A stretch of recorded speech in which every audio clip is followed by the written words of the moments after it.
Sir Vikram sir చెప్పినట్టు మీరెప్పుడు కూడా ఒక్క జానర్‌లో స్టిక్ అయిన అవ్వలేదు.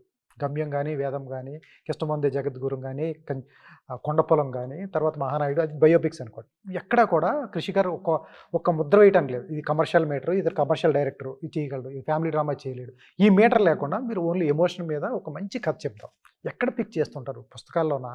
ఎందుకంటే ఈ మధ్యన వచ్చిన వెబ్ సిరీస్ 'కడలి' అది కూడా మీరు ముందే రాసుకున్నారు. వచ్చిన 'తండేల్' కంటే ముందే వచ్చింది.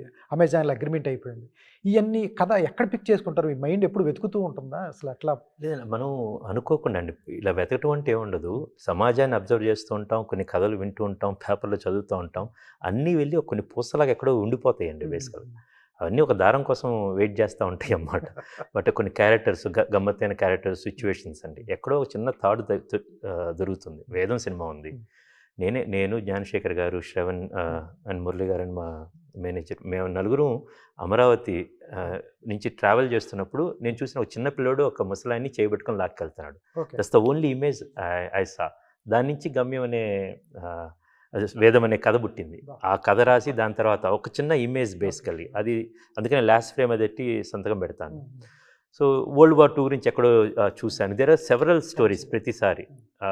రాష్ట్ర విభజనప్పుడు కంచె కథ రాయటం జరిగింది. దెన్ గౌతమిపుత్ర శాతకర్ణికి అమరావతికి ఆంధ్రప్రదేశ్‌కి కొత్త రాజధాని అయినప్పుడు ప్రతి కథకి ఏదో ఒక మూల ఉంటుంది. ఇప్పుడు ఈ ఘాటి అయితే ఇప్పుడు సమాజంలో ఆ గంజాయి యువతకి ఎంత మహమ్మారిగా తయారైందని చూసాము. చిన్న పిల్లలు కూడా కొన్ని చోట్ల అలవాటు పడుతున్నారు. ఇట్స్ ఒక బిగ్ సోషల్ ఇష్యూ, సామాజిక ఇష్యూ ఉంది. దీని వెనక ఒక చాలా పెద్ద ఒక ఒక ఎకోసిస్టమ్ ఉంది. అందులోపల ఉన్న కొంతమంది వ్యక్తులు ఉన్నారు ఘాటీలని.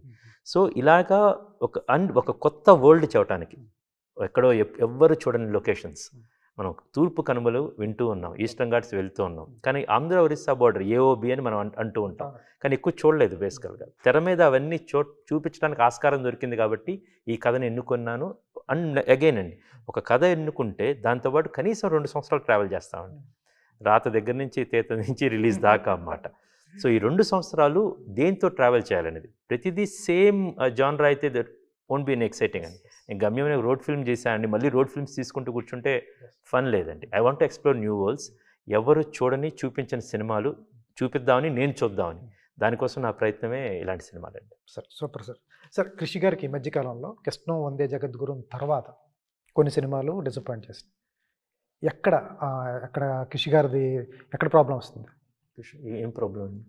ఈ మధ్య కాలంలో కొన్ని డిసప్పాయింట్ చేసిన సందర్భాలు ఉన్నాయి. సినిమాల పరంగా సక్సెస్ ఎప్పుడండి? ఎప్పుడు నా 12 తర్వాత 12 కంచె చూడలేదా? గౌతమిపుత్ర శాతకర్ణి చూడలేదా?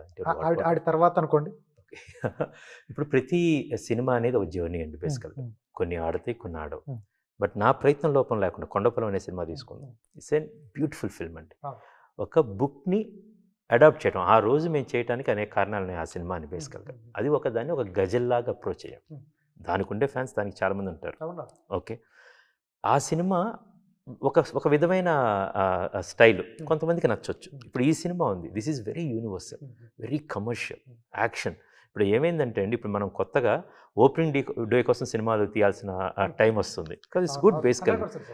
థియేట్రికల్ స్పాన్ చాలా షార్ట్‌గా ఉంది. 2 to 3 వీక్స్ ఉంటుంది. ఇమ్మీడియట్‌గా ఓటీటీలోకి వచ్చేస్తున్నాయి. అపార్ట్ ఫ్రమ్ దట్ ఒక 8 గంటల నుంచి 11 గంటల లోపల సినిమా ఫేట్ డిసైడ్ అయిపోతుంది. మీరే డిసైడ్ చేసేస్తున్నారు అందరూ. సో అందుకని that kind of we are in a shifting, ఒక డైనమిక్స్ చాలా ఫాస్ట్‌గా షిఫ్ట్ అవుతున్నాయి.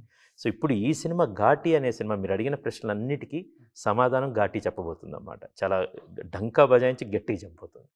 సూపర్.